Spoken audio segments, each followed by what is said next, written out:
गरम दिन रे ठंडा ठंडा लस्सी आउ से भी राबिड़ी दिया गोटे ग्लास पी देले मन पूरा खुशी। मार्केट रे लस्सी दुकान रे लस्सी तो आपण माने पीथिबे, किंतु आज आमे घरे ठीक सेही स्वादर लस्सी बनेबा आउ से भी हाइजेनिक वे रे।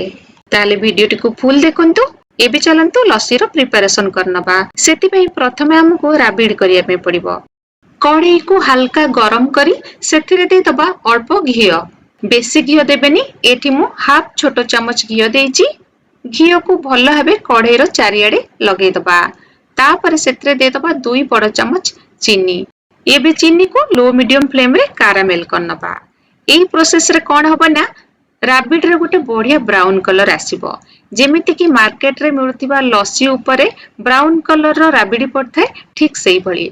एठी देखंतु चीनी कारामेल ही एई भली ऑरेंज कलर आसी गले गैस रो फ्लेम को बंद कर देबे आउ केयरफुली टिके दूररु थाई सेतिरे अल्प पानी देबे, नहले पानी छिटिके कि आपनको ऊपरे पड़ी पारे। एबे गैस रो फ्लेम को ऑन करी भल्लो भाबे एहा को टिके गोळेई नबा। देखंतु कारामेल भल्ला भाबे पानी रे मिसी गलानी। तापरे सेतिरे आमे देई दबा क्षीर। एठी मु 1 लिटर गाय क्षीर नेइची। आपण जदि पैकेट क्षीर नउचंती ताले फुल फैट क्षीर नेबे, सेतिरे राबिडी भल हबो। आउ जदि मईसे क्षीर नउचंती सेतिरे भी राबिडी बहुत भल हबो। एबे क्षीर को हाई फ्लेम रे फुटेई नबा। क्षीर फुटी गले गैस रो फ्लेम को लो को नै आसीबा, काहे कि ना क्षीर मरी मरी राबिडी हबा को बहुत टाइम लागिबो, पाखा पाखी 1 घंटा लागि जिवो। तेणु गैस रो फ्लेम को लो रे रखिले क्षीर आ उतरिबनी। सेही टाइम रे आपण अन्य किछि काम करि परिबे। जदि हाई फ्लेम रे करिवे ताहाले लगातार आपनको क्षीर को घांटीबा को पड़िबो आ राबिडी भी जल्दी हेइ जिवो। एटी मु कंचा क्षीर देइनी, क्षीर को आगुरु बॉयल कर देइथिली। काले कारामेल रे कंचा क्षीर देले क्षीर छिंडी जिवो, सेति पई रिस्क काई नबा क्षीर को आगुरु बॉयल कर दबा। ता छडे चीनी कारामेल न करिकि भी राबिडी करि परिबे। सेतिरे कोन हबो ना राबिडी रो कलर आ डार्क ब्राउन कलर हबनी। क्षीर मरी मरी नेचुरली लाइट ब्राउन कलर सेतिरे आसी जिवो। मझिरे मझिरे कड़ईर साइड रे लागितिबा सरो को स्पाचुला रे एई भली बाहर कर दोतिबे। कड़ई रे आमे अल्प घियो देइथिले, ता द्वारा क्षीर आ कड़ईर तळे लागिबनी आ कड़ईर साइड रे लागुतिबा सरो भी हार्ड हबनी, सहजरे बाहरी आसीबो। किछि टाइम गैप रे सरो को एई भली साइड कर दोतिबे आ मझिरे क्षीर को फुटिबा को दोतिबे। एहा द्वारा राबिड रे बढ़िया टेक्सचर आसीबो, पूरा लच्छादार हबो। एटी देखंतु क्षीर मरी मरी बहुत कमी गलानी। आमे 1 लिटर क्षीर नेइथिले, 1 लिटर क्षीर मरी मरी 250 रु 300 मिलीलीटर हेइ गले सेतिरे देइ दबा आउ 2 बड़ चमच चीनी। कारामेल पई 2 बड़ चमच चीनी यूज करथिले, एबे देले आउ 2 बड़ चमच चीनी। तो टोटल एथिरे मु 4 बड़ चमच चीनी देइची। राबिडी बहुत मीठा हले भलो लागेनी, 4 चमच चीनी रे सेतिरे मीठा परफेक्ट रहिबो। तापरे आपनको इच्छा आपण चीनी कम बेसी करि परिबे। एटी क्षीर को आउ टिके गाढ़ा करि नबा। एबे देखंतु राबिडी हमर हेइ आसलानी। एबे सरो को क्षीर रे भल भाबे मिसेई नबा। क्षीर को आउ बेसी मारिबानी, एटा ठंडा हे गला परे आउरी गाढ़ा हेइ जिवो। तो एठी लो फ्लेम रे सरो को क्षीर रे भल भाबे गोळेई नबा। देखिबे राबिडी धीरे धीरे बहलिया हेइ आसीबो। एबे राबिडी रे बढ़िया बास्ना आनिया पई सेतिरे 2 रु 3 टी गुजराती को भल भाबे गुंड करिकि देइ दबा आ गैस रो फ्लेम को बंद कर दबा। राबिड को एठी मु टिके ठंडा कर नउची, तापरे देखौची।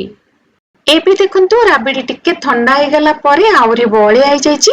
एहा को आपण फ्रिज रे 2 दिन पर्यंत रखि परिबे। राबिडी हे गला। एबे चलंतु लस्सी तयारी करनबा। लस्सी पई दरकार पूरा बहलिया दही, जेउथरे कि पानी बेसी नथिबो। एठी देखंतु मु घरे तयारी करथिबा बसा दही नेइची, पूरा बहलिया अछि, पानी बेसी नाही।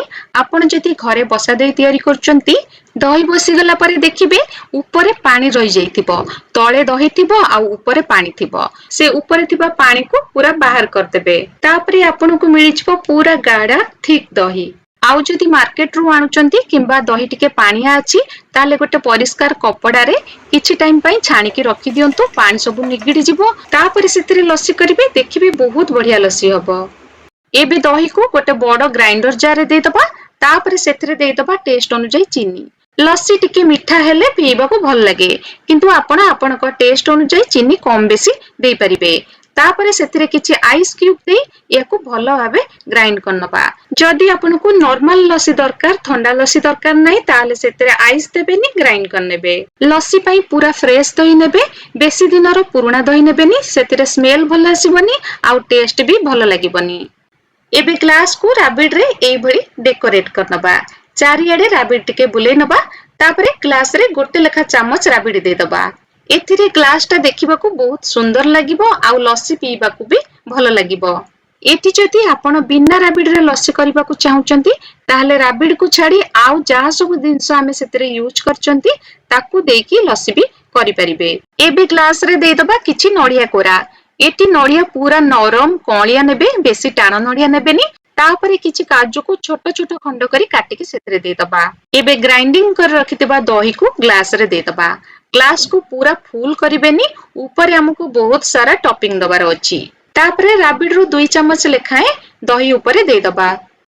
तापरे नडिया कोरा दे दबा। नडिया अधिक देबे लस्सी पीबाकू भलो लागिबो।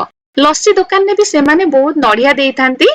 छोट छोट खंड करी कटा हेतिबा काजू को दे दबा। लस्सी पीला बेले पाटी रे आसले काजू खाइबाकू बहुत भल लागे।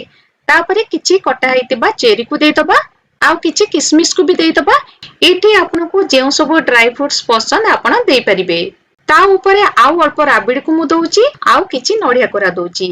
एबे ऊपरे दे दबा गोटे चामच लेखाए बॉर्नविटा। लस्सी दुकान ने भी सेमाने लस्सी रे बॉर्नविटा पकै थांती। जेउ मानकू बॉर्नविटा बहुत पसंद सेमाने अधिक भी बॉर्नविटा देई परिबे। आउ जेउ मानकू पसंद नै सेमाने बॉर्नविटा न देकी भी लस्सी पी परिबे। एबे ऊपरे गार्निशिंग पई किछि गोटा काजू को दे दबा, अल्प किसमिस दबा, आउ गोटे लेखाए चेरी मझिरे दे दबा। देखंतु ग्लास बहुत सुंदर देखा जाउची, आउ टेस्ट तो बहुत बढ़िया आइतिला। जदि आपनको वीडियोटी भल लागितबा ताले गोटे लाइक कर देबे, आउ चैनल को सब्सक्राइब करिया पे जमर भी भूलिबेनी। फ्रेंड और रिलेटिव को सह निहाती शेयर करिवे। ताले आज पई रहिली पुन थरे देखा हबो आ गोटे नवा वीडियो सह। नमस्कार।